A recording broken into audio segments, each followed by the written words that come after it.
कि पहली वाली के जनक कौन है, मैंने आपको इंदिरा गांधी बताए, दूसरी वाली के जनक कौन है, राजीव गांधी बताए, तीसरी वाली कौन है, ये। लेकिन आपको एक बात ध्यान रखना है कि एनईपी 2020 एक ऐसी शिक्षा नीति है जो वैज्ञानिक और तकनीकी ज्ञान पर बल देती है, जबकि इन्होंने ऐसा कुछ नहीं किया है। आपको ये वाला याद रखना है, तीसरी, और एक याद रखना 34 ईयर। दूसरी बात आपको याद रखना है, एनईपी 2020 ने किस पर बल दिया है, तो आपको बताना मल्टी लैंग्वेज पर बल दिया है। एनईपी 2020 के स्तंभ मैंने आपको बता दिए, तो आपको बताना है पहुंच, समानता, सामर्थ्य, गुणवत्ता और जवाबदेही। कुछ पूछना है? सर इसमें मातृभाषा से मतलब हिंदी से ही है क्या? नहीं, जिस क्षेत्र में बालक रह रहा है। हाँ, हिंदी देखो, कल मैंने आपको दो चीज फ्री बताई थी, एक होती है भाषा और एक होती है बोली। देखो, भाषा तो इंडिया में हिंदी चलेगी चलेगी, हमारी है ही, इंडिया में तो हिंदी है ही है। लेकिन बालक जिस क्षेत्र में रह रहा है, मैंने आपको एग्जांपल ये भी बताया था कि एक व्यक्ति बिहार का और एक व्यक्ति यूपी का है, तो दोनों की बोली तो अलग अलग होगी ना, लेकिन दोनों जो प्रयोग करेंगे तो हिंदी भाषा का ही प्रयोग। तो जो जिस क्षेत्र में रह रहा है उसे उस क्षेत्र में शिक्षा ग्रहण करने का पूरा पूरा अधिकार है। अगर मान लीजिए एक बालक बिहार का है और यूपी में शिक्षा ग्रहण करने आ रहा है, तो अगर वो एडमिशन लेता है तो हम उससे ये वाली डिमांड नहीं रख सकते कि पहले आप यूपी वाली भाषा सीखिए उसके बाद आपका एडमिशन। नहीं, अगर एक व्यक्ति बिहार का है और यूपी में पढ़ना चाहता है, तो बिहार वाली जो उसकी बोली है वो अपनी बोली को पूर्ण रूप से प्रकट कर सकता है और उसकी बोली को हम मान्यता देंगे। इसी वजह से इसको मल्टी लैंग्वेज, बहुभाषिकतावाद के रूप में स्वीकार किया गया है। आगे चले। सर स्लाइड बैक कर दो एक बार। सर इन्होंने ये पैटर्न नहीं चेंज किया था वो अभी पाइपलाइन? आने तो दे आगे, अभी एनईपी कहाँ खत्म किए मैंने। स्लाइड बैक कर दीजिए एक बार। हाँ, आगे चले। 1 मिनट। देखो, अब नेक्स्ट आते हैं। देखो,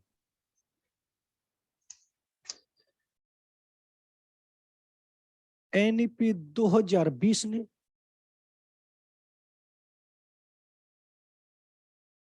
फिर भाषा सूत्र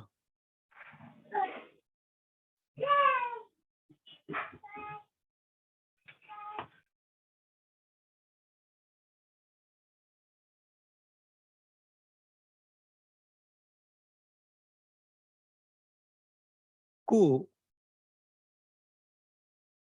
लागू कर दिया।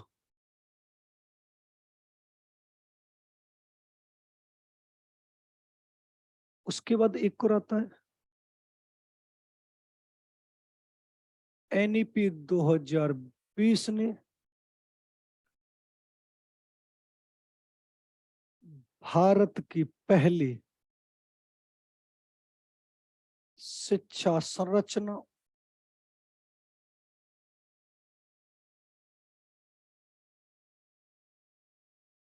Ten plus two plus three को बदलकर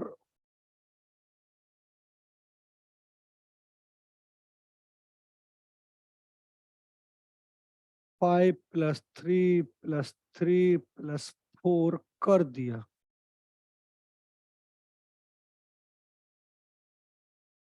अब उसके बाद ये क्वेश्चन ये होता है कि 5+3+3+4 क्या होता है, तो अब यहां पर हम इसको पूरा समझ लेंगे। 5+3+3+4। अब ये जो बताई गई है वो आपसे ये पूछे तो आपको बताना है एज के आधार पर।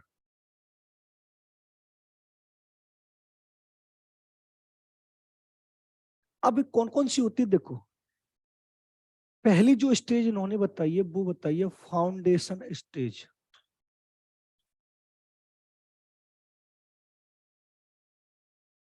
उसके बाद इन्होंने दूसरी जो बताई है वो बताई है प्री परेटरी स्टेज।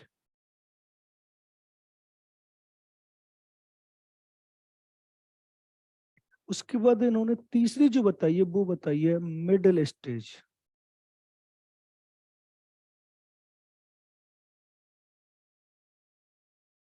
उसके बाद इन्होंने जो लास्ट में बताई है वो बताई है सेकेंडरी।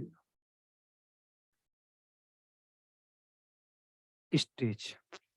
अब यहाँ पर बात ये आती है कि जो पहले फाउंडेशन स्टेज है उसमें कहां से कहां तक बोला इन्होंने, तो आपको बताना है 3 से 8 वर्ष। उसके बाद जो प्रीपेटरी स्टेज है उसमें उन्होंने बोला 9 से 11 वर्ष। उन्होंने इसके बाद इन्होंने बोला 12 से 14 वर्ष। उसके बाद उन्होंने बोला है 15 टू 18 ईयर्स। अब उसके बाद एक और ये वाली बात आती है कि अब क्लास कौन कौन सी होंगी इसमें। तो पहली वाली जो स्टेज में जो है बालक वो कक्षा 1 और 2 को पास करेगा। दूसरी वाली स्टेज में एक जो बालक कक्षा 3 से 5 तक करेगा। उसके बाद जो तीसरी वाली स्टेज है उसमें 6 से लेकर 8 तक पास करेगा। और जो लास्ट वाली स्टेज है उसमें वो क्लास 9 से लेकर 12th तक करेगा। अब आपको एक बात तो ध्यान रखना है, समझने की कोशिश करिएगा। आप लोग नोट डाल के हम यहाँ पर लिख रहे हैं, फिर आपको समझ जाएंगे। अभी आप बीच में मत बोलिएगा कि सर ये क्या हो गया। देखो NEP 2020 ने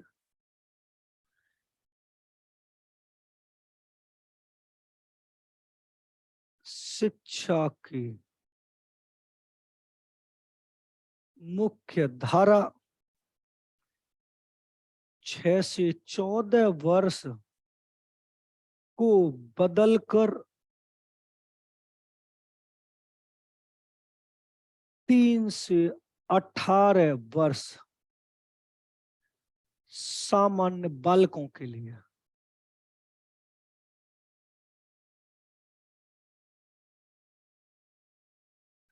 कर दिया। लेकिन अगर वो यहीं पर ये कहता तथा विकलांग बालकों के लिए, इसको समझना, जो हैंडीकैप होते हैं, विकलांग बालकों के लिए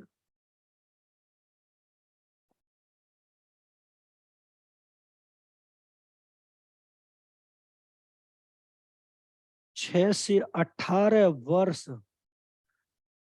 को बदलकर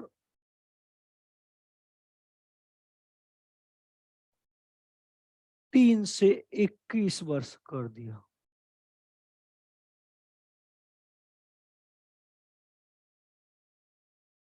अब आपके दिमाग में जो क्वेश्चन हो उसको पूछे, अन्यथा ना हो तो फिर मैं समझाता हूं पूरी तरीके से।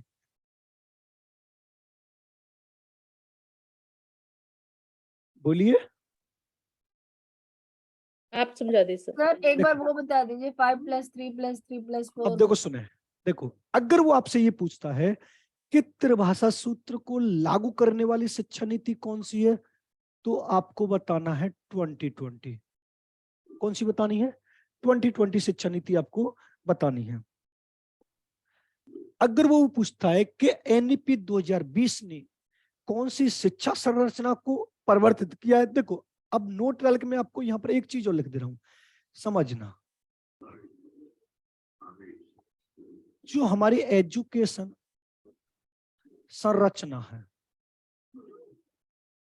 सर ये वो त्रिभाषा में 3 भाषा है क्या? त्रिभाषा, मातृभाषा, स्टेट भाषा और अंतरराष्ट्रीय भाषा। मैंने जो आपको कल बताई थी, मदर टंग स्टेट लेवल वाली और इंटरनेशनल लेवल वाली। देखो अब वो ये पूछे कि स्वतंत्र भारत की अब तक कितनी शिक्षा संरचना आ चुकी है, तो आपको बतानी है 2। अब पहली वाली पूछी तो आपको बताना 10 + 2 + 3। अगर वो दूसरी वाली पूछे तो आपको बताना 5 + 3 + 3 + 4।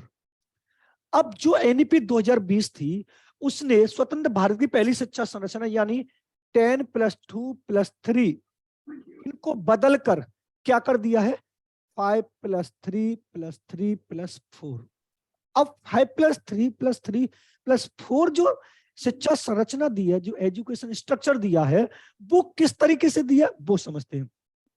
अब इसमें जो उन्होंने ये बांटा है, इसमें 4 स्टेज बांटी हैं और ये वाली जो शिक्षा संरचना वो एज के आधार पर बांटी है। अब यहाँ पर जो उन्होंने जो नंबर अंक 5 है उस वाली के लिए स्टेज दिया है इन्होंने फाउंडेशन स्टेज। यानी पहला जो बच्चा 5 साल का होगा वो फाउंडेशन स्टेज को पढ़ेगा। अब मैंने यहाँ पर एक नीचे एक चीज और लिखी है कि इन्होंने पहले क्या था, राइट टू एजुकेशन 6 से 14 वर्ष तक के बालकों के लिए की थी, लेकिन एनईपी 2020 ने क्या कर दिया है, 3 से 18 वर्ष तक के लिए कर दिया है। यानी एक बच्चे का जो एडमिशन 2020 के आधार पर 3 साल का होगा, तब होगा जब वो 12th पास कर लेगा तो 18 ईयर का हो जाएगा। अब इसके बाद वो फाउंडेशन स्टेज को पढ़ेगा तो 3 साल का आएगा और 8 साल तक पढ़ेगा। यानी पहले स्टेज में बच्चा 5 ईयर स्टडी करेगा, उस 5 ईयर की स्टडीज में वो 2 क्लास पास करेगा, यानी क्लास 1 और क्लास 2। फिर उसके बाद दूसरी स्टेज आएगी, उसको नाम दिया गया प्रिपरेटरी स्टेज, जिसमें बच्चा 9 वर्ष से लेकर 11 वर्ष तक पढ़ेगा, 9, 10, 11, और उसमें क्लास पास करेगा 3, 4 और 5। फिर उसके बाद तीसरी जो स्टेज उन्होंने बताई है वो मिडिल स्टेज बताई है, उसमें बच्चा 12th वर्ष से लेकर 14 ईयर तक पढ़ेगा और उसमें क्लास पास करेगा 6, 7 और 8। फिर उसके बाद जिसमें लास्ट स्टेज उन्होंने बताई है सेकेंडरी स्टेज, उसमें बच्चा 15 से 18 ईयर तक पढ़ेगा और उसमें पास करेगा 9th, 10th, 11th और 12th। अब आपको पूरा समझ में आ गया। अब उन्होंने एक बात यहाँ पर ये रखी है, जो सामान्य बालक होते हैं उनके लिए 6 से 14 वर्ष को हटाकर 3 से 18 वर्ष कर दिया है, लेकिन जो हैंडीकैप बालक होते हैं उनके लिए 6 से 18 वर्ष को हटाकर 3 से 21 वर्ष कर दिया गया। अब शिक्षा की मुख्य धारा का मतलब ये होता है, जो इम्पोर्टेंट जो होती है, जिसको हम लागू कर सकते हैं, कि बालक जो 18 वर्ष का है, अगर 18 वर्ष से पहले बालक शिक्षा ग्रहण नहीं कर पा रहा है, अगर वो किसी कारखाने में या किसी कंपनी में काम कर रहा है, तो कंपनी की भी सील हो जाएगी, कारखाना भी सील हो जाएगा, और जो माता पिता जो अपने बच्चे से काम करा रहे हैं उनको भी जेल हो जाएगी, क्योंकि सरकार ने यह प्रावधान कर रखा है कि 3 से 18 वर्ष तक का बालक, यानी 3 से 18 वर्ष तक का बालक, यानी 12th तक बालक फ्री और कंपलसरी एजुकेशन है। तो आप जब हम आपसे पैसा नहीं ले रहे हैं, तो आप बच्चे को काम करने की बजाय स्कूल में क्यों नहीं भेजते हैं? क्योंकि यहाँ पर उन्होंने पहले 6 से 14 वर्ष थी, यानी इस वाली जो संरचना थी जो 6 से 14 वर्ष, उसमें क्लास 1 से लेकर 8 तक क्लास फ्री थी, लेकिन अब वाली जो शिक्षा नीति आई उसमें क्लास 1 से लेकर 12 तक की शिक्षा नीति बिल्कुल फ्री है। अब विकलांग बालकों के लिए पूछिए, तो 6 से 18 वर्ष को चेंज करके 3 से 21 वर्ष कर दिया है। अगर आपसे ये पूछिए स्वतंत्र भारत की अब तक कितनी शिक्षा संरचना आ गई है, तो आपको बताना 2 शिक्षा संरचना आ गई है। कौन कौन सी है? तो अगर आपसे पहली पूछे तो आपको बताना 10 + 2 + 3, अगर आपसे दूसरी पूछे तो दूसरी बताना है 5 + 3 + 3 + 4। लेकिन एक और क्वेश्चन पुटअप कर सकता है, वो ये पूछे कि 10 + 2 + 3 के जनक कौन है, तो आपको बताने कोठारी आयोग।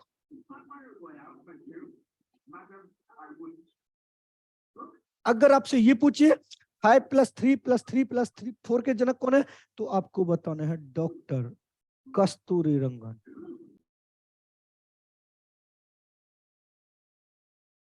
कुछ पूछना हो आप क्वेश्चन पुटअप कर सकते हैं।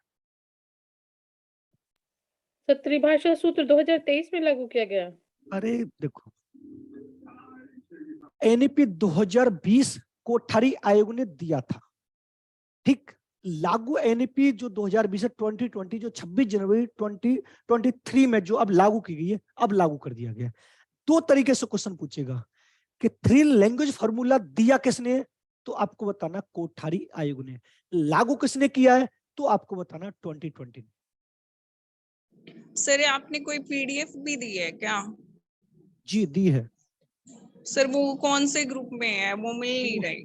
वो सर से आप कंसल्ट कर लेना, मिल जाएगी आपको, ठीक है। आगे चले, आगे चले। Yes sir. सर इन्होंने स्कूल क्या ही दिया, ग्रेजुएशन और पीजी, इसके बारे में कुछ नहीं चेंज। इन्होंने सिर्फ यहां तक बताया है 12th तक। अभी आगे आ रहे हैं, आगे चले। पीडीएफ में सब लिखा हुआ है क्या? जी ये सब जो लिखा आप हुआ लिख है, रहे? हाँ सब लिखा हुआ है। अब उसके बाद नेक्स्ट आते हैं, तो नेक्स्ट में क्या बोला है कि इन्होंने बोला है कि एनईपी 2020 ने भारत में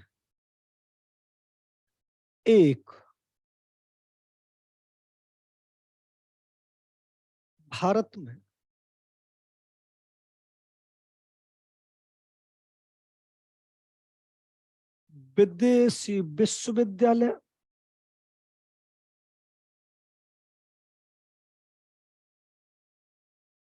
की स्थापना पर बल दिया है।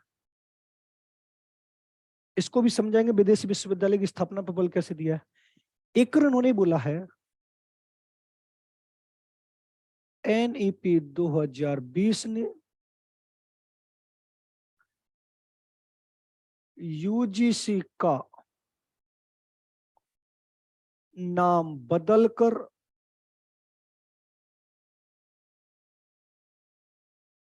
HEGC कर दिया है। अब UGC किसे कहते हैं? तो university grant commission.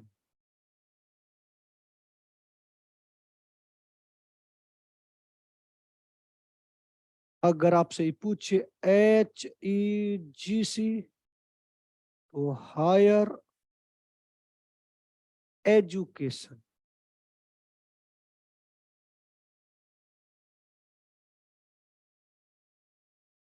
Grant commission.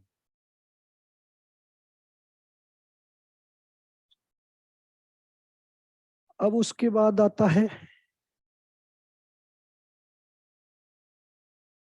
NEP 2020 ने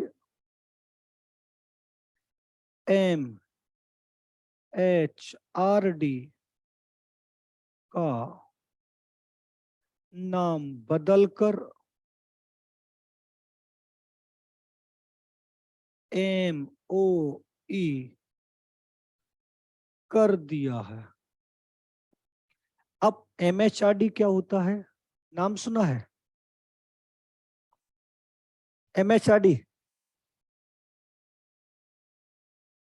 Ministry of Human Resources and ministry human research and development. Resource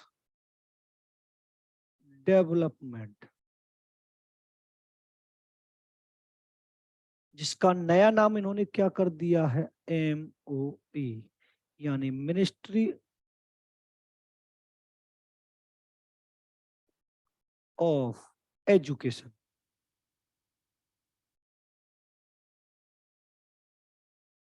इसको हिंदी में बोलते हैं मानव संसाधन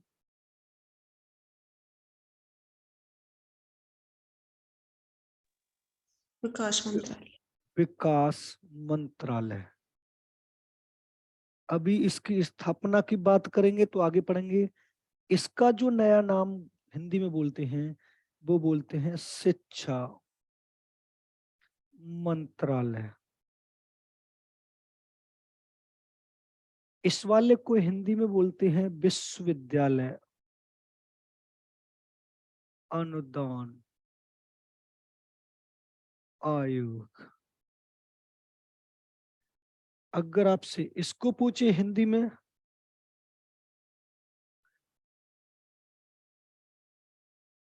उच्च शिक्षा अनुदान आयोग। अब आपसे ये पूछेगा कि NEP 2020 ने भारत में विदेशी विश्वविद्यालय की स्थापना का सुझाव देने का मेन उद्देश्य ये था।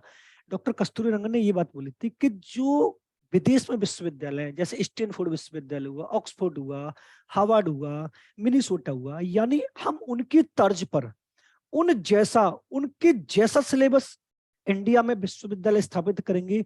सिलेबस अमेरिका का विदेश का होगा लेकिन टीचर हमारे यहाँ के होंगे। इसके आधार पर इन्होंने ये बात बोली थी कि भारत में विदेशी विश्वविद्यालय की स्थापना का सुझाव दिया, जो आगे करने की कगार पर है। सरकार चाहेगी तो सिलेबस जो है, करिकुलम जो है वो वहां का लेके आएंगे, लेकिन टीचर कहाँ के होंगे? हमारे यहाँ के होंगे। फिर उन्होंने ये बात बोली कि जो UGC का इन्होंने नाम बदला, यानी जो हमारी UGC इसकी स्थापना 1953 में हुई थी और संवैधानिक दर्जा 1956 में मिला था। इसका नया नाम बदलकर इन्होंने HEGC कर दिया है, जिसकी फुल फॉर्म मैंने दोनों लिख दी है।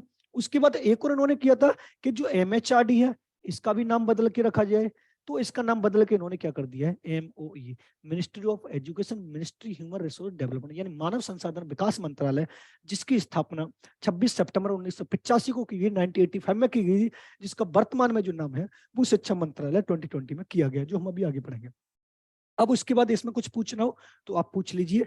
एनईपी 2020 कंप्लीट है। फिर उसके बाद जो मेन पॉइंट है इसके जो अंदर से पूछे जाते हैं वो मैं एक साइड में और लिखा दे रहा हूं आपको। इसमें से कुछ पूछना है आपको?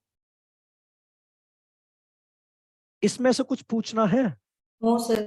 देखो, नो सर। अब आगे चलते हैं। अब समझना, देखो अब आप नोट डाल के थोड़ा देखेंगे, हम नोट डाल के थोड़ा देखेंगे।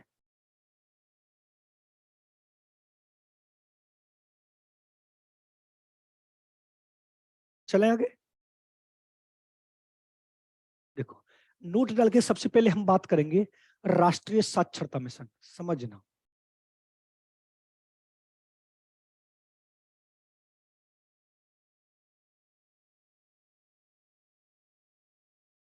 राष्ट्रीय साक्षरता,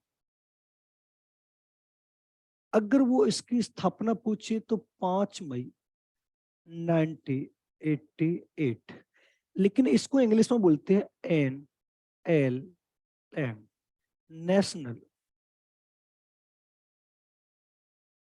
लिटरेसी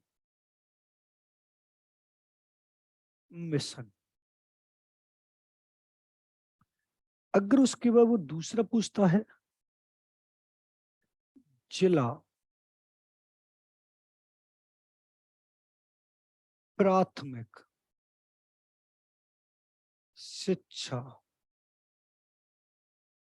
कार्यक्रम, तो आपको बताना है इनकी जो स्थापना हुई 1994 में। इसको इंग्लिश में बोलते हैं DPEP, डिस्ट्रिक्ट प्राइमरी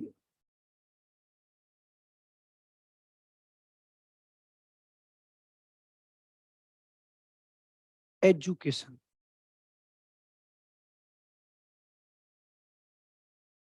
प्रोग्राम।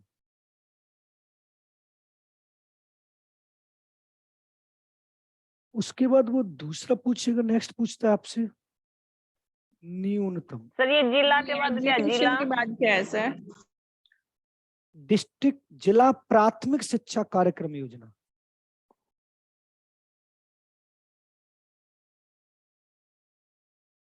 लिख लिया? उसके बाद आएगा न्यूनतम अधिगम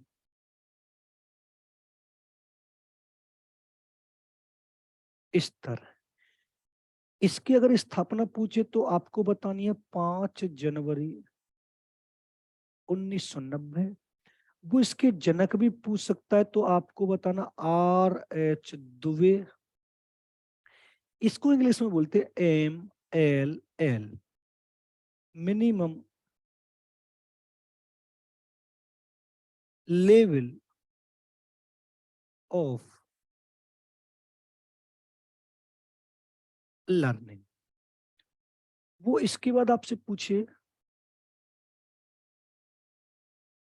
इग्नू, तो आपको बताना 1985 में इसकी स्थापना हुई थी।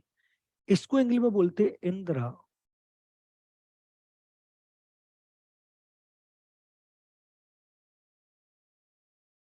गांधी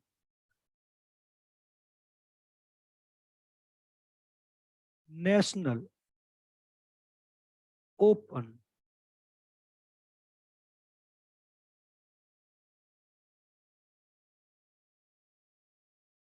यूनिवर्सिटी। हिंदी में अगर लिखें इंदिरा गांधी राष्ट्रीय मुक्त विश्वविद्यालय।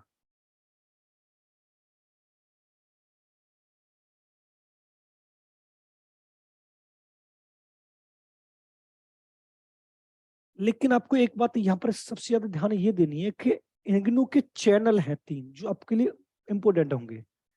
यानी इग्नू ने जो अपने बालकों के लिए, अपने स्टूडेंटों को प्रोग्राम प्रदान करने के लिए डिस्टेंस एजुकेशन प्रदान करती है, यानी घर बैठे हम शिक्षा ग्रहण करते हैं इग्नू के द्वारा।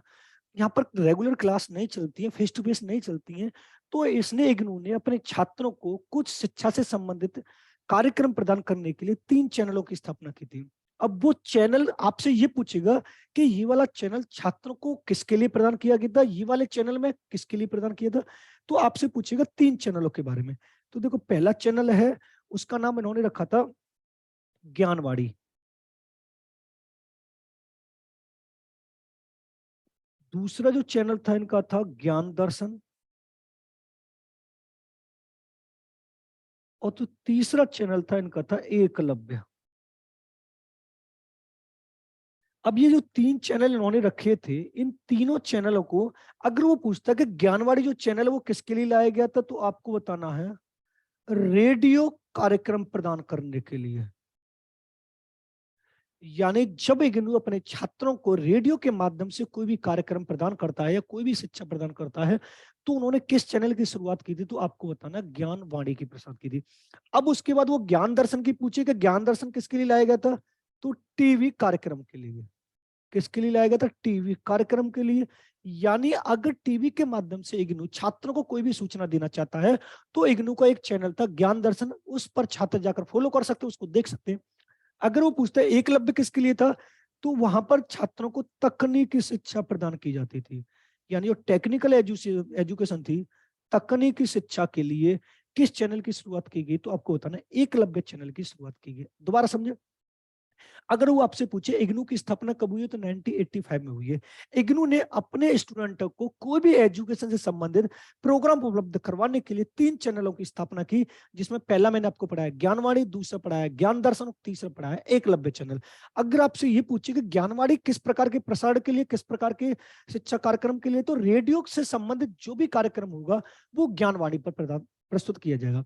अब जो ज्ञान दर्शन था वो टीवी कार्यक्रम के लिए था, और जो एकलव्य चैनल था वो छात्रों को तकनीकी ज्ञान प्रदान करने के लिए इग्नू ने एकलव्य चैनल की शुरुआत की। अगर वो आपसे पूछता है राष्ट्रीय साक्षरता मिशन की स्थापना कब हुई है, तो आपको बताना 5 मई 1988, जिसको इंग्लिश में मैंने लिखा NLM, national literacy of mission.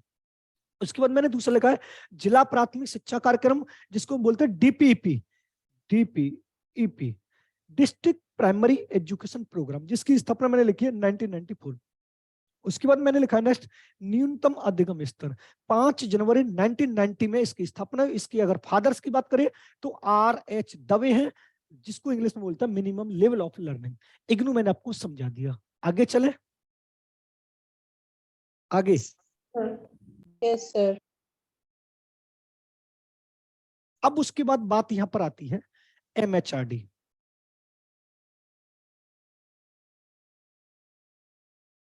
MHRD की स्थापना पूछे तो आपको बता देना 1985, इसकी फुल फॉर्म मैं लिखा चुका हूं।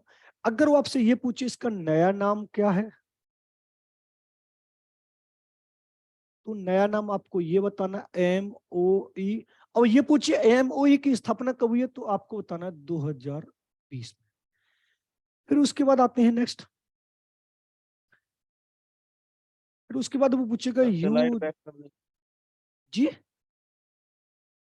अगर वो पूछता है UGC की स्थापना कब हुई है, तो आपको बताना 1953 में। अगर इसका दर्जा इसको कब मिला है, अगर वो ये पूछता है दर्जा कब मिला है, तो आपको बताना 1956 में। अगर आप इसका नया नाम क्या है, तो आपको बताना HGC की स्थापना कब हुई है, तो आपको बताना 2020 में। फिर उसके बाद हम नेक्स्ट चलते हैं NCTA। ये थोड़ा इंपॉर्टेंट डाल लेना इसको, NCTA को। अब NCTA की अगर वो स्थापना पूछेगा तो आपको बताना 1973। अगर वो आपसे ये पूछे इसका दर्जा कब मिला है, तो आपको बताना 1995 में। अब वो आपसे ये पूछेगा इसकी फुल फॉर्म क्या होती है, तो आपको बताना national council for teacher education. अब इसको जैसे बोलते हैं राष्ट्रीय अध्यापक शिक्षा परिषद। अगर आपसे ये पूछिए संबंधित किससे है, तो आप इसको संबंधित बता ही सकते हैं किससे है? अध्यापक शिक्षा से संबंधित है। अब वो आपसे एक क्वेश्चन ये पूछेगा इसका मुख्यालय कहाँ है, तो आपको इसका मुख्यालय बता देना है नई दिल्ली। अगर आपसे ये पूछे एनसीटीई की फुल फॉर्म क्या है, तो national council for teacher education, of नहीं फॉर, स्थापना कब हुई है? तो 1973 में हुई है। संवैधानिक रूप से कार्य करने कब लग गया? 1995 में हुआ है। एनसीटी किस प्रकार कार्य करती है, तो आपको बताना है अध्यापक से संबंधित कार्य करती है। और इसका मुख्यालय कहां पर है, तो आपको बताना है नई दिल्ली में। लेकिन इसका एक महान कार्य है, मैं इधर लिख दे रहा हूं एनसीटी का, एनसीटीई। सर थोड़ा साइड हो जाओ, साइड होकर। सर जी स्लाइड बैक कर देना इस। कहाँ रह जाते हैं आप लोग? चले आगे, ठीक। Okay sir. अब देखो मैंने आपको एनसीटी यहाँ पर पूरा पढ़ा दिया। एनसीटी की अगर आपसे पूछे स्थापना कब हुई है, 1973 है। दर्जा पूछे 1995 है। फुल फॉर्म लिखा दी इसकी, संबंधित अध्यापक शिक्षा से, मुख्यालय कहाँ पर है? नई दिल्ली। लेकिन इसका मेन जो कार्य है वो आप समझिए। आपने बीएड और बीटीसी कॉलेज तो देखे होंगे, जहां पर बीएड कराया था, जहां पर बीटीसी कराया था, सबके राज्य में अपना अलग अलग है। देखो समझना, अब इसने क्या कहा था कि एनसीटी ने, अगर मान लेते हैं किसी कॉलेज में, समझना मैं समझा कह रहा हूं, अगर किसी कॉलेज में 100 बीएड या बीटीसी छात्र, काय को क्यों, मतलब क्यों? म्यूट कर दीजिए।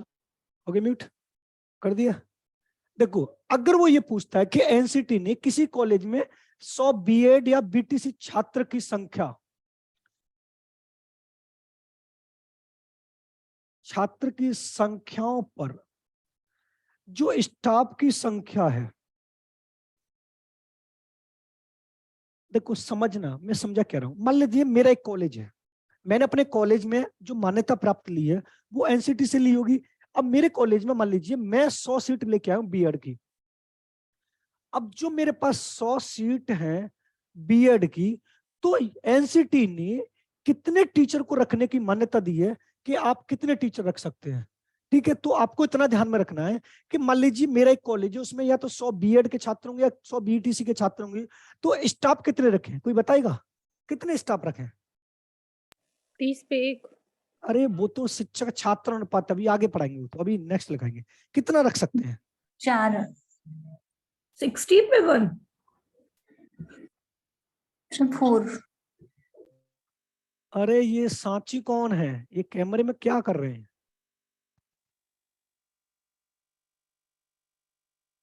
क्या आप लोग ये भूल जाते हैं कि हम क्लास कर रहे हैं? कम से कम इतना तो आप मैनर रखिए ना। अच्छा ये बताएं 100 बीएड सीट जो है, बीएड या बीटीसी, कितने स्टाफ रख लें? कोई बताएगा? है वेरी वेरी इंपॉर्टेंट। सर 60 पे 1 टीचर होना चाहिए, कुछ ऐसा। अच्छा वो आपको ऑप्शन दे दें? 4। ऑप्शन दे दे, ऑप्शन। Yes sir. 30 पे 1। 40 पे 1 है सर। 40 पे 1। अच्छा ऑप्शन दे दे रहे हैं आपको, समझना। ऑप्शन, पहला ऑप्शन हमने दे दिया 8। सर 24 है सर, 24 पे 1 है। अभी बता रहे हैं सर, एक 7 + 1, एक दे दिया 8 + 1 और एक दे दिया 9। इनमें से स्टाफ की संख्या कितनी जो आप बता रहे हैं ना सर, वो टीचर और स्टूडेंट का अनुपात है जो प्राइमरी स्तर पर रखा गया है, वो अभी पढ़ाएंगे। 7 + 1। 7 + 1 पे कितने लोग हैं? लॉक कर दे 7 + 1। Yes sir 7 + 1 confirm? Confirm doubt? कर लिए सर। कोई डाउट? जी कोई डाउट है? देखो अगर वो आपसे पूछता है कि 100 बीएड छात्रों पर स्टाफ की संख्या कितनी बतानी है, तो आपको बतानी है 7 + 1, यानी 7 टीचर होंगे और 1 एचओडी होगा। ये वाली बात ठीक है। लेकिन अगर यहीं पर 200 बीएड छात्रों पर कितनी होगी? अगर यहीं पर हम 200 कर ले तो फिर कितना कर लेंगे हम? 100 पे तो 7 + 1 होगी है, तो 200 पर कितना कर ले?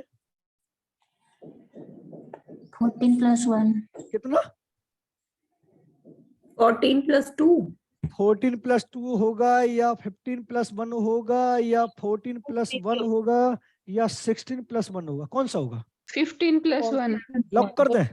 14 + 1. 14 + 1 + 1 14 + 1 होगा।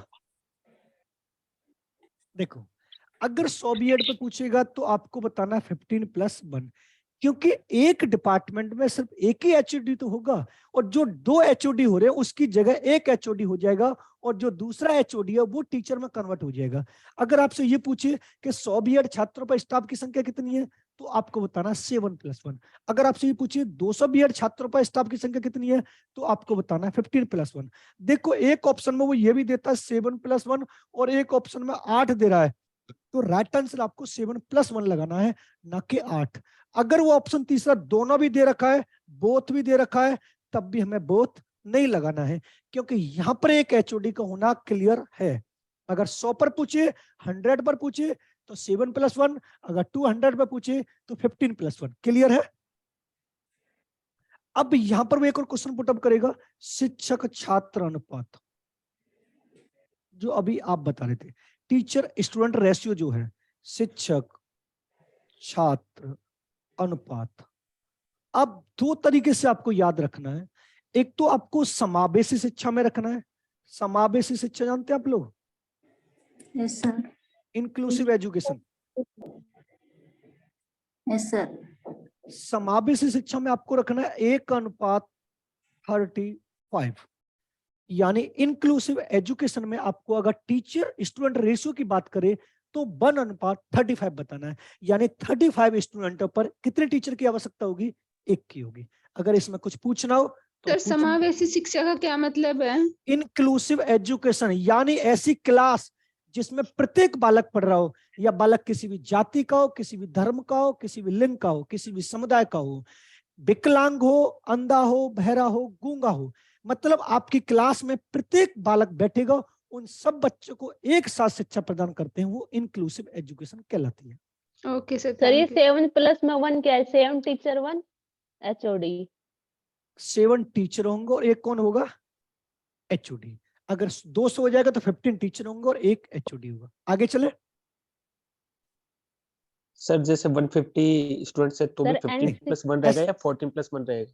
नहीं, देखो एक बात यहाँ पर होती है कि 50 ऐसे सिटी ने अपनी अलग गाइडेंस जारी करती है, या तो आपको 100 सीट लेनी पड़ेंगी, या 200 लेनी पड़ेंगी, या 300 लेनी पड़ेंगी। ऐसा नहीं कि आप 100 सीटों की मान्यता है तो 50 ले लें, ऐसा नहीं होता। अगर आप किसी कॉलेज को ओपन कर रहे हैं तो आप अपने हिसाब से नहीं ले सकते। उसने गाइडलाइन जारी की है कि मिनिमम आपको 100 लेने, फिर उसके हिसाब से मैक्सिमम आप 200 ले सकते हैं, 300 भी नहीं ले सकते, क्योंकि 300 के लिए आपको बहुत बड़े स्कूल की आवश्यकता पड़ेगी, बहुत बड़े विद्यालय की आवश्यकता पड़ेगी, तो वहां पर आपको ओके सर। प्रॉब्लम होगी। ये होता है। ओके। आगे ओहो। आगे चले। सेम ही तो है। एक्सक्यूज मी सर, जी सर ये जो TPR का डंडा रेशियो करो। 1:35 है सर, ये एलिमेंट्री स्कूल में भी मतलब लागू होगा? ये कौन से में? एलिमेंट्री स्कूल बिल्कुल। और समावेशी प्राइमरी स्कूल्स के लिए 1:30? समावेशी शिक्षा मतलब ये कलारी मैम, जो प्राइमरी एजुकेशन है, यहां पर देखो शिक्षा की हमारी नींव प्राइमरी से तो रखी जाती है। अगर प्राइमरी पे ही नामांकन संख्या कम हो रही है तो जूनियर में बच्चे कहां से आएंगे, हाई स्कूल में कहां से बच्चे आएंगे? अब बच्चे कम होने का मेन कारण ये होता है कि टीचरों का अनुपलब्ध होना। टीचर ही नहीं है पूर्ण रूप से तो कहां से कम होंगे ना बच्चे, तो इस वजह से आपको एनसीटी पढ़ाई जा रही है। क्लियर है भाई? अगर आप फिजिक्स किसी भी इंटर कॉलेज में लेक्चरर बनते हैं तो आपके लिए रेशो थोड़ी ना होगा ये वाला, आप तो ऑलरेडी पढ़ के आ चुके। प्राइमरी में जो टीचर बनेंगे उनके लिए आपसे पूछेगा, और पेडागोजी हमेशा, साइकोलॉजी हमेशा प्राइमरी से स्टार्ट होती है। और मैंने आपको पहली क्लास में आपको ये बताया था कि किशोरावस्था तक व्यक्ति के व्यवहार का अध्ययन करना होता है। अगर किशोरावस्था के बाद आप व्यक्ति के व्यवहार को सुधारना चाहें तो इम्पॉसिबल है, क्योंकि किशोर वो बाल शैशवावस्था में बच्चे के विकास की, ग्रोथ की नींव रखी जाती है। अगर उसे आप जैसा माहौल देंगे उसी के हिसाब से उसका ग्रोथ और डेवलपमेंट होगा। आगे सर चलो। हमने प्राइमरी में तो Yes, sir, right. 1:30 होता है ना प्राइमरी में तो। अभी दोबारा आप देखें चेंज हो गया है, ठीक है? सर अभी लेटेस्ट ही पढ़ा था शायद। यस सर, 1:30 होता है। एक बार आप सर देखें दोबारा। सर ये एलिमेंट्री के लिए है, 1:30 जो है वो प्राइमरी के लिए करेक्ट है आई थिंक सर। अच्छा चलो ठीक है, एक बार आप देखना, फिर कल मिलते हैं इस वाले पे बहस करते हैं, ठीक है? नहीं सर ये करेक्ट है, हाँ चलो, मैंने आपकी बात, प्राइमरी में 1:30 है सर। हाँ हाँ मैंने मान लिया आपकी बात। आगे चले अब। एक बार और देखना। अब उसके बाद हम चलते हैं नेक्स्ट, NCERT।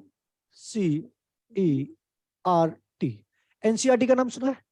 अगर वो इसकी स्थापना पूछे तो 1 सितंबर सर एनसीटी समझ में नहीं आए, फिर से बता दो क्या क्या होती समझ है में नहीं आया? एनसी जब से कहां से आप, जब होती से क्या कहां है? थे आप, जब से कहां थे सर आप? खुद समझने की कोशिश कर रही थी। ये एनसीटी है। जब आप टीचर बनेंगे ना, टीचर जो आपकी सैलरी डिसाइड करेगी, आपको जो सिलेबस डिसाइड करेगी, ये एनसीटी ने तो डिसाइड किया है, जिसमें मैंने लिखा तो है ये अध्यापक शिक्षा से संबंधित है। अब इसने प्राइमरी पर बीएड पे जो गाइडलाइन जारी की है, वो ये गाइडलाइन जारी की है कि अगर आप 100 बीएड के स्टूडेंटों को पढ़ाते हैं और जिस कॉलेज में पढ़ाना चाह रहे हैं, तो उस कॉलेज में जो स्टाफ रखे जाएंगे वो 7 टीचर रखे जाएंगे और 1 एचओडी रखे जाएगा। अगर वहीं पर स्टूडेंटों की संख्या 200 हो जाती है। सर ये स्पेशल बीएड स्कूल कॉलेज के लिए? क्या लिखा है मैंने यहाँ पर? जो सर बीएड जो स्कूलों में जो सर जो स्टूडेंट एंड टीचर का जो रेशियो होता है वो भी एनसीटी ही डिसाइड करती वो है। इसी ने डिसाइड किया, एनसीटी ने। राजस्थान से कोई है? राजस्थान से, राजस्थान से या यूपी से कोई है अभी? Yes sir. जी सर, कहाँ से हैं आप? हम यूपी बुलंदशहर से हैं सर। जी, आप यूपी से आप सुना सर। यूपी में आपने देखा होगा कि प्राइमरी में बीएड वालों को लागू कर दिया है, आपने देखा होगा सर। पहले क्या होता, अगर 2014 से पहले प्राइमरी में बीटीसी वाले लगते थे, लेकिन उसके बाद 2019 से बीएड वालों को भी प्राइमरी में लागू कर दिया है। कर दिया सर, यानी अप्लाई कर।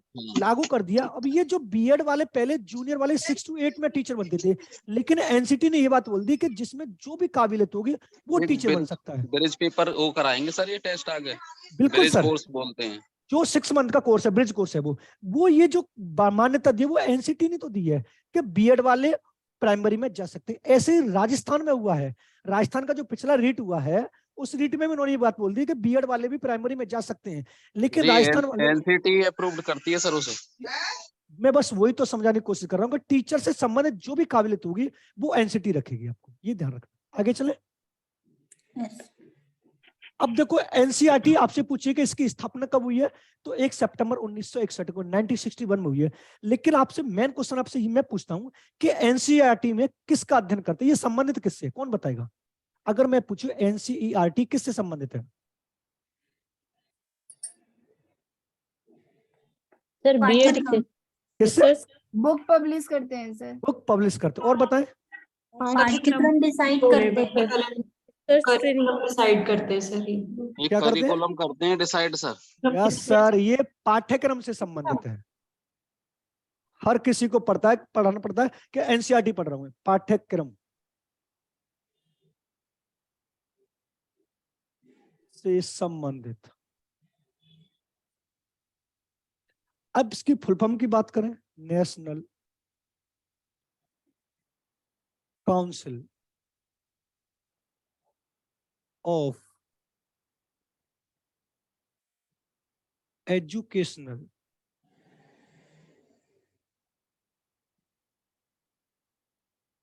Research and training.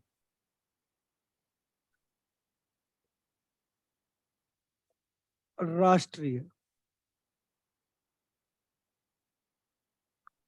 शैक्षिक अनुसंधान एवं प्रशिक्षण परिषद। अगर वो आपसे ये पूछे कि इसका मुख्यालय कहां पर है,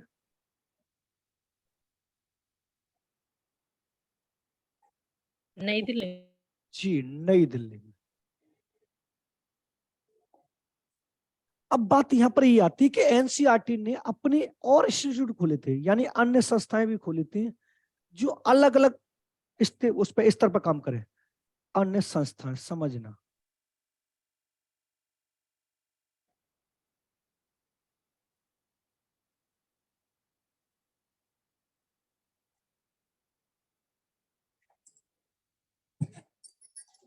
अब इन्होंने 3 खोले थे। एक उन्होंने खोला था NIE, एक खुला था CIE और एक खुला था RIA, national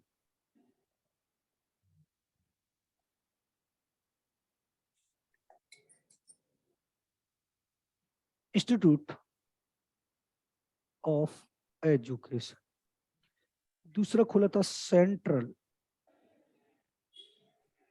institute of education, next खोला था रूरल इंस्टीट्यूट ऑफ एजुकेशन। यानी ये वाला जो कार्य करेगा वो राष्ट्रीय स्तर पर करेगा,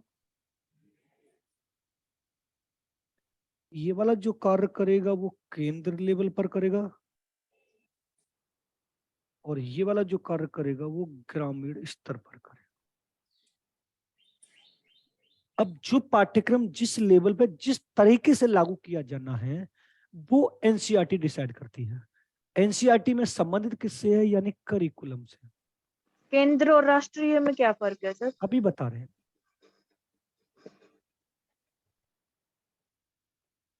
कभी कभी कुछ पाठ्यक्रम हमें इंटरनेशनल लेवल का रखना पड़ता है। G20 शिखर सम्मेलन का नाम सुना है, ग्लोबल वार्मिंग का नाम सुना होगा। यस तो जो संबंधित होंगी, जो ऐसी सूचनाएं होंगी वो नेशनल लेवल की लेके आएगी। उसके बाद बिहार की, पंजाब की, राजस्थान की, हरियाणा की, वो कौन सी लेके आएगी, सेंट्रल वाली लेके आएगी। और जो डिस्ट्रिक्ट वाइज वो कौन लेके आएगा, ग्रामीण वाला लेके आएगा। कुछ पूछना है? बस इतना ध्यान रखना, स्थापना कब हुई है, यहाँ पर संबंधित किससे है, पाठ्यक्रम से। फुल फॉर्म मैंने लिख दिया, मुख्यालय कहाँ पर है, नई दिल्ली। अब वो ये भी क्वेश्चन पुटअप कर सकता है कि ये जो 3 संस्थाएं खोली गई है वो कौन सी ईयर में खोली गई है, तो आपको 1961 ही बतानी है। एनसीईआरटी कब हुई है, 1961 में हुई है। आगे चले। यस तीनों रूरल के आगे क्या लिखा हुआ है हिंदी में, रूरल के आगे? ग्रामीण। सर ये तीनों 1961 में आई। तीनों 1961 में ही एनसीईआरटी ने स्थापना की थी, तीनों की। क्लियर है? सर नेशनल और सेंट्रल में डिफरेंस बता दो। कौन सा? नेशनल और सेंट्रल वाले में। देखो, जहां पर इंटरनेशनल लेवल से संबंधित जो भी सूचनाएं होंगी वो नेशनल लेवल की कलेक्ट करके लेगी पाठ्यक्रम से संबंधित, और जहां पर सारे स्टेटों की जो भी सूचनाएं होंगी वो सेंट्रल पे आके कलेक्ट होंगी, और जहां पर डिस्ट्रिक्ट लेवल की सूचनाएं होंगी वो रूरल वाला काम करेगा। ऐसे है। नेक्स्ट, अब उसके बाद आता है यूजीसी। देखो, यूजीसी की स्थापना मैंने आपको बता दिया 1935 में, और संवैधानिक दर्जा मैंने आपको बताया 1956 में। अब बात यहां पर ये आती है कि संबंधित किससे है, संबंधित किससे है, तो कोई बताएगा? तो आपको बताना है उच्च शिक्षा, उच्च शिक्षा,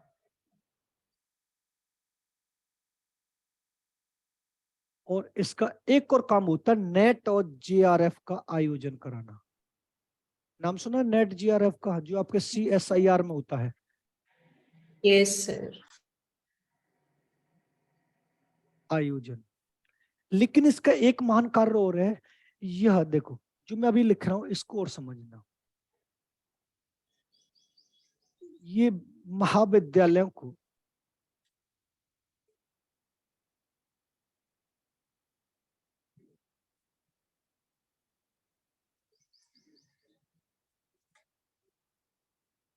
ग्रेड प्रदान करने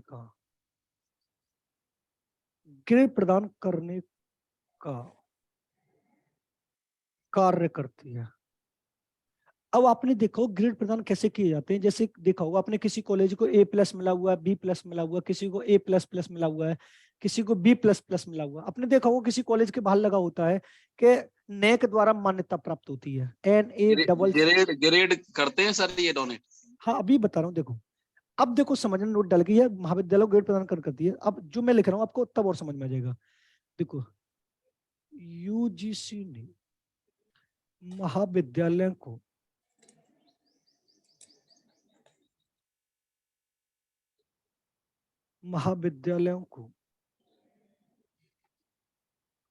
ग्रेड प्रदान करने के लिए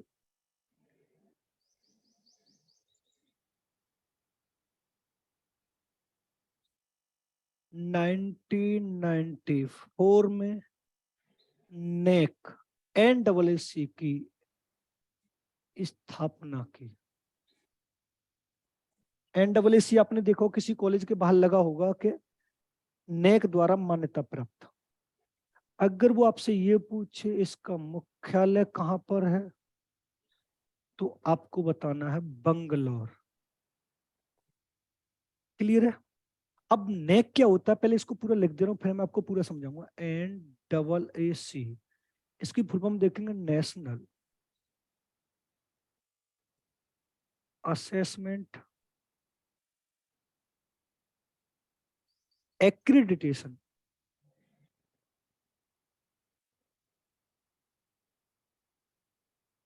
काउंसिल। हिंदी में बोलेंगे राष्ट्रीय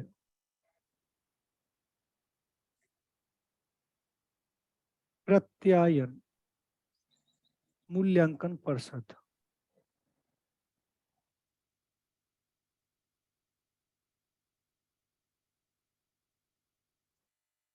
देखो, अब आपने किसी कॉलेज के बाहर देखा होगा कि कॉलेज के बाहर के नेक द्वारा मान्यता प्राप्त, यानी नेक द्वारा ग्रेड A+ होता है या B+ होता है या C+ होता है। जैसे A+ हो गया, B++ हो गया, C+ हो गया या A हो गया। ये जो किसी कॉलेज को, जो कॉलेज डिग्री कॉलेज होते हैं, उनको मान्यता प्रदान यानी उनको ग्रेड प्रदान करने के लिए यूजीसी किसको लेके आया था? NAAC को।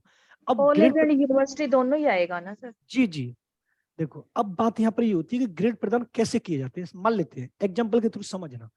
मान लेते हैं इसकी जो ग्रेड प्रदान है वो कैसे किए जाते हैं। मान लेते हैं ये एक कॉलेज है, समझना, ये कॉलेज है और इस कॉलेज में ग्रेड प्रदान कर देते हैं और ये कॉलेज इस व्यक्ति का है। अब ये व्यक्ति अपने कॉलेज का नेक कराना चाहता है, नेक इंस्पेक्शन जो बोलते हैं, नेक मूल्यांकन जो बोलते हैं, वो कराना चाहता है। तो ये अपने कॉलेज की एक फाइल बनाएगा। फाइल कैसे बनाएगा? ये अपने इस कॉलेज की फाइल बनाएगा और उस फाइल में जो जो मेंशन करेगा, जो जो उसके कॉलेज में सुविधा फैसिलिटी है। मान लीजिए इसने बताया कि मेरे कॉलेज में 3 लैब हैं, मेरे कॉलेज की 2 मंजिला इमारत है, मेरे कॉलेज में 70+ स्टाफ है, मेरे कॉलेज में बाकायदा ये रिकॉर्ड है। ये सब कुछ उसने एक फाइल में मेंशन किया और ये फाइल यूजीसी और नेक के पास जाएगी। यूजीसी के पास जाएगी, यूजीसी नेक के पास भेज देता है। अब उसके बाद जैसे इसने फाइल पेश की, तो जब फाइल पेश करने के बाद नेक से मुश्किल से कम 4 से 6 जो प्रोफेसर हुआ करते हैं, जो ऑफिसर हुआ करते हैं, वो अपनी फाइल लेके आएंगे खाली, और वो वाली फाइल लेके आएंगे जो कॉलेज वालों ने प्रस्तुत की है। अब मान ली ये वाली फाइल कॉलेज वालों की है और ये फाइल उनके हाथ में है, तो वो उस वाली फाइल का एक पेज निकालेंगे और अपनी फाइल को, तो वो ये देखेंगे कि इस वाले जो प्रिंसिपल है, इस वाले सचिव ने जिस कॉलेज का वो करवा रहा है, उसने लिखा है कि मेरे कॉलेज में 3 लैब है। तो वो 3 लैबों को चेक करेंगे, अगर 3 की जगह 2 पाती है तो उसके आगे वो लिख लेते हैं कि 2 लैब। अब ये करने के बाद वो जो जो उसने रिकॉर्ड प्रस्तुत किया है अपनी फाइल में अपने कॉलेज का, वो पूरा मेंशन करके वो एक बार में चले जाते हैं। यानी 3 बार में हुआ, मैं पहले बता रहा हूँ। पहली बार में एक फाइल कॉलेज वाले ने की, फिर दूसरी बार में नेक के ऑफिसर आए, फिर तीसरी बार, पहली बार में फाइल मेंशन कर दी, दूसरी बार नेक के ऑफिसर जो आए फाइल को पूरी तरह से मेंशन करके ले गए और देख कर गए जो जो कार्य हमने इसने लिखा है वो है या नहीं। फिर तीसरी बार जब थर्ड टाइम जो आएंगे, वहां से 3 से 4, या तो 3 आएंगे मिनिमम या 4 आएंगे मैक्सिमम, 3 से 4 प्रोफेसर आएंगे जो ज्यादा एक्सपीरियंस होंगे। फिर वो दोबारा से उस कॉलेज को मूल्यांकन करेंगे, उसका इंस्पेक्शन करेंगे। उसके बाद फिर एक मीटिंग होगी, फिर मीटिंग के बाद वो डिसाइड करते हैं कि आपका कॉलेज A+ के लिए है, आपका कॉलेज B+ के लिए है, आपका कॉलेज C ग्रेड के लिए है। अब ये पहले क्या होता था, 1994 से लेकर 1999 या 1994 से लेकर 2000 या 2001 तक ये जो कार्य था वो बड़ी ईमानदारी से हो रहा था। लेकिन उसके बाद इसमें भी भ्रष्टाचार करने लगा। मान लीजिए मैं इस कॉलेज का एक सेक्रेटरी हूं, उसके बाद मैंने अपने कॉलेज का नेक एक्सपेंशन कराया, उसके बाद इस जो ऑफिसर थे 4, इन्होंने बोला कि मेरा जो कॉलेज है वो C+ के लिए, C ग्रेड के लायक है। मैंने उन ऑफिसरों से ये बात बोला कि सर आप कुछ देख लीजिए, मेरे कॉलेज को A+ ग्रेड दे दिए। उन्होंने बोला आपके कॉलेज में ऐसी फैसिलिटी है ही नहीं जो ग्रेड A दे दिया जाए, कि सर कुछ आपका सेवाएं हो जाएगी, जो आप जानते होंगे भ्रष्टाचार, जो रिश्वत होती है। अब इन्होंने क्या बोला, जो मैं था, मैंने इन चारों को बोला कि मैं आपको 4 लाख रुपए दूंगा और आपको C की जगह A+ मेंशन करना है। उनको 10 मिनट का टाइम दिया गया, उन्होंने A+ कर दिया। अब फिलहाल में वर्तमान में आपने देखा होगा, तो जब हम किसी कॉलेज या उसके लिए मान्यता लेने जाते हैं तो बिल्डिंग थोड़ी सी बनाई है, उसी की तर्ज पर हम बहुत सारी डिग्रियों की मान्यता लेकर आ जाते हैं। वो किस वजह से? क्योंकि यहाँ पर जो पैसा चलता है, इस वजह से हमें मान्यता मिल जाती है।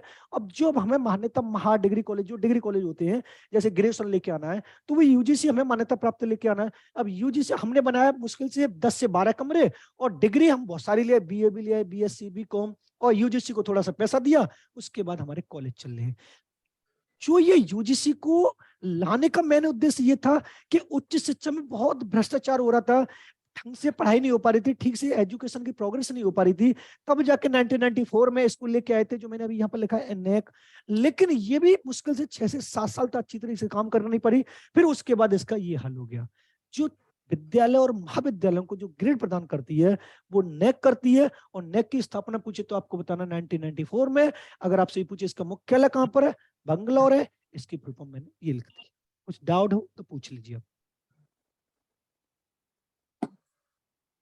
आगे चले। यस सर अब तो UGC खत्म हो गया है ना, उसके बदले आपने बताया अभी उसका नया नाम हुआ है, खत्म नहीं हुआ है। UGC जो कार्य कर रही थी उसको HEGC करेगी। अब UGC आपने देखा होगा, जो नेट, और मैंने यहाँ पर ये लिखा नेट और GRF, इसको पहले UGC कराता था, फिर अब उसको ये दे दिया NTA, नेशनल टेस्टिंग एजेंसी। काम वो ही होते हैं। मैंने आपको एक बात ये बताई, ये सारे आयोग जितने कमीशन मैंने आपको पढ़ाए हैं, सेम डिक्टो वही काम कर रहे हैं। लेकिन जो व्यक्ति जिस आयोग की पदवी पर बैठ गया, फिर वो अपना नाम देगा ना। अब जो मैंने आपको एक बात ये बताई थी मिड डे मील वाली, इसको थोड़ा समझे। मिड डे मील वाली 1995 में भी वही वाली बात थी, 2004 में भी वही वाली बात थी, और 2020 में भी वही वाली बात है। लेकिन तीनों के नाम चेंज हो गए ना। अब वर्तमान में प्रधानमंत्री पोषण योजना हो गई है, तो क्या प्रधानमंत्री पोषण योजना में पका खाना नहीं मिल रहा? पका खाना 2004 में नहीं मिल रहा था, और जो पका खाने की जगह 1995 का 3 किलो गेहूं नहीं मिल रहे थे। काम वो ही होते हैं। अब कहते हैं ना, जैसे मान लेते हैं आपको किसी भी कुर्सी पे बैठा दिया जाए, तो आप अगर 10 दिन के लिए बैठेंगे तो 10 दिन में कोई ना कोई अपनी एक छाप तो छोड़ेंगे, जो दूसरा आपकी कुर्सी पे आके बैठेगा तो आपको याद रखे। वो बस इतना हो जाता है। UGC जो कार्य करी थी उसको AGC भी ये भी करेगी। तो इसका नया नाम मैंने अभी आपको बताया जी वाला। तो डेवलपमेंट चलता रहे सर, बस प्रोग्रेस होती रहती है, मॉडिफाई होता रहता है, बाकी सेम और काम वही होते रहते हैं। अब मान लेते हैं ये वाली बात है, जैसे कि अब UGC की जगह कोई और नया आयोग आएगा, तो क्या UGC को हम बुला देंगे? नहीं, याद ये अपनी जगह पर रहेगी, वो अपनी जगह पर रहेगी, मॉडिफाई होते रहते हैं सब कुछ। आगे पूछिए। सर ये कॉलेज को ये मान्यता देती है, सर स्कूल को कैसे, उसको रजिस्ट्रेशन नंबर उसको कौन मान्यता देता है? कौन से स्कूल को? आयोग देता आयोग, प्राइवेट स्कूल जो जैसे उसको एफिलेट करते हैं ना, तो आयोग CBSE बोर्ड है, UP बोर्ड है, ये देता। कभी कभी तो मैम डाउट में ये रहता है कि आप बुरा मत मानिएगा, सच में आप इंटर कॉलेज के लेक्चरर बनने जा रहे हैं। बाकायदा हर किसी पे लिखा हुआ है कि UP बोर्ड, उत्तर प्रदेश माध्यमिक शिक्षा परिषद, केंद्रीय शिक्षा बोर्ड माध्यमिक परिषद। जी बोला CBSE वाला CBSE को देता है, UP वाला UP को देता है। अगर मान लेते हैं आपका बिहार से है तो बिहार वाला बोर्ड देगा आपको, अगर आप हरियाणा से तो हरियाणा वाला। अब इसमें कुछ लोग HPSC के होंगे, HPSC के हैं, HPSC है नहीं है? Yes sir. लेकिन UPHEC इसका नाम सुना है? अब देखो, अगर आप हरियाणा में एक असिस्टेंट प्रोफेसर बनेंगे तो आपको किससे सामना करना पड़ेगा? HPSC। लेकिन आप यूपी में असिस्टेंट प्रोफेसर बनेंगे तो आपको UPHESC का, Uttar Pradesh higher education commission से सामना करना पड़ेगा। वो तो उन्होंने अपने अपने स्टेट के अलग अलग बांट रखे हैं। लेकिन CBSE जो बोर्ड है, आपने DPSC का नाम सुना होगा, DPS की फुल फॉर्म पता है? दिल्ली पब्लिक। अब ये तो पूरी ऑल इंडिया में है ना, इसकी तो अपनी अलग अलग ब्रांच है, ये तो पूरी ऑल इंडिया में है। अब ऐसे KVS का नाम सुना है? केंद्रीय विद्यालय। अब KVS जो पूरी ऑल इंडिया में होगा ना, किसी राज्य से संबंधित तो नहीं। आप कर्नाटक में भी जा सकते हैं, आप हरियाणा में भी जा सकते हैं, आप राजस्थान में भी जा सकते हैं, आप पंजाब में भी जा सकते हैं, लेकिन स्टेट लेवल पर अगर आप देंगे, अब जैसे एचपीएससी वाले एचपीएससी का पेपर पास करेंगे और आप ये कहें कि हमें यूपी में जॉब मिल जाए, तो ये तो इम्पॉसिबल है ना। लेकिन नेशनल लेवल की बात होगी तो ये वाला है, मैंने आपको बताया तो है, यूजीसी, यूनिवर्सिटी विश्वविद्यालय अनुदान आयोग। आगे चले। Yes sir. तो कौन ग्रेड देता है? देखो अब उसके बाद आता है एआईसीटीई। एआईसीटीई नाम सुना है? Yes sir. अगर वो आपसे स्थापना की बात करे तो आपको बताना 1945। अगर आपसे दर्जा की बात करे तो आपको बताना 1987। फुल फॉर्म की बात करें इसकी, All India Council of Technical Education. अब ये संबंधित किससे है, कोई बताएगा? Technical education. किससे? Technical education.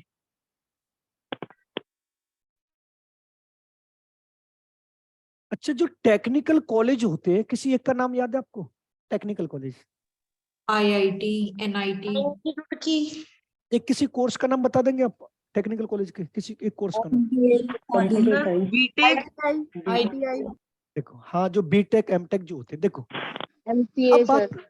देखो हाँ, देखो अगर वो आपसे ये पूछे कि एआईसीटीई की स्थापना कब हुई है तो 1945 में हुई है। अगर आपसे ये पूछे इसको दर्जा कब मिला है तो 1987 में मिला है। इसकी फुल फॉर्म मैंने लिख दी और संबंधित किससे इससे होती है? दर्जा मिलना मतलब क्या सर? कार्यभार करना स्टार्ट कर देता है ये। नहीं अब इंग्लिश में क्या बोलेंगे दर्जा मिलने को? एफिलिएशन। रिकॉग्निशन। हाँ ऐसे बोल सकते, रिकॉग्निशन। हाँ या फिर ऐसा बोल सकते हैं एक्शन में लेना, एक्शन में। रिकॉग्निशन हो गया ना सर, हाँ रिकॉग्नाइज कब हो गया तब से। और कमिंग इनटू एग्जिस्टेंस। देखो अब समझना, एआईसीटीई ने टेक्निकल कॉलेजों को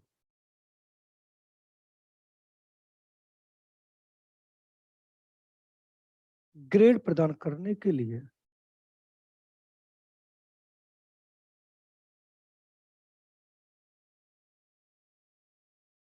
(1994) में एनबीए की स्थापना की। अगर आपसे ये पूछे एनबीए का मुख्यालय कहां पर है तो आपको बताना है बंगलौर। अब एनबीए क्या होता है देखो समझेंगे, नेशनल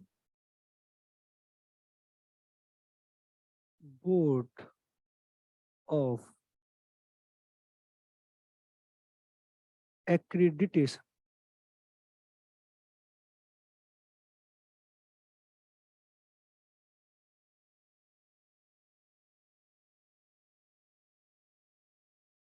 राष्ट्रीय प्रत्यायन बोर्ड।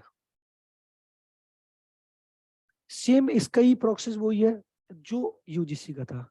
ये भी जो भी बीटेक कॉलेज होते हैं, आईटीआई कॉलेज होते हैं, जो भी कॉलेज टेक्निकल कॉलेज होते हैं, उनको ग्रेड प्रदान करने के लिए एआईसीटी किसको लेके आया था? एनबीए को। एनबीए की स्थापना से पूछे तो आपको बतानी है 1994 में। इसका मुख्यालय पूछे आपको बंगलौर बताना है। एनबीए की स्थापना मैंने आपको बता दी, नेशनल बोर्ड ऑफ एक्रीडिटेशन, राष्ट्रीय प्रत्यायन बोर्ड। एआईसीटी स्थापना 1945, दर्जा 1987, संबंधित किससे है? टेक्निकल एजुकेशन से। अच्छा, टेक्निकल तकनीकी को हिंदी में क्या बोलते हैं पता है क्या कोई? तकनीकी को हिंदी में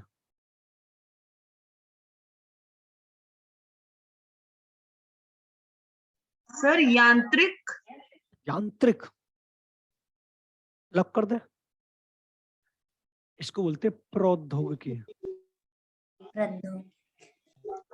क्या बोलते हैं? प्रौद्योगिकी। आगे चले, इसमें कुछ पूछना आप लोगों को? सर यांत्रिक तो सर मैकेनिकल होता है ना? जी जी जी, यांत्रिक मैकेनिकल होता है। आगे चले। राष्ट्रीय प्रत्यायन बोर्ड। जी, प्रत्ययन बोर्ड। सर जो जी। आपने HPSC का बताया है, जी। एक्चुअली सर HPSC तो सिर्फ एग्जाम ही कंडक्ट करता है ना, वो एफिलिएशन थोड़ी देता है। मैंने कब बोला है क्वालिफिकेशन देता है? I am not saying qualification, affiliation. तो मैंने तो ये वाली बात बोली नहीं। मैंने नहीं तो नहीं, एक बच्चे ने अभी क्वेश्चन पूछा था ना कि सर स्कूल्स को एफिलिएशन कौन देता है? मैंने स्टेट आपको बोर्ड ये देता है, वाली मैं बता बात देता हूँ। बताई थी, बोर्ड के सीबीएसई वाला सीबीएसई को देगा और यूपी वाला यूपी को देगा। एचपीएससी जो कंडक्ट करा रहा, तो आप जो टीचर बनेंगे वो हरियाणा में बनेंगे, ना कि यूपी में। अगर यूपी में आपको टीचर कराना है तो उसको यूपी एचईएससी कराएगा। उसी के तर्ज मैंने आपको ये बताया कि यूजीसी का जो नेट का जो आयोजन करा रहा है वो एनटीए करा रहा है। मैंने आपको ये बताया था, मैंने ये कब बताया था? HPSC आयोग है जो ये एग्जाम कंडक्ट करवाता है और हरियाणा हाँ, बोर्ड है मैं अलग से। अरे मैडम जी, मैं यही वाली बात तो आपको समझा रहा हूँ, और क्या बता रहा हूँ। आगे चले, आगे चले। Yes yes yes sir.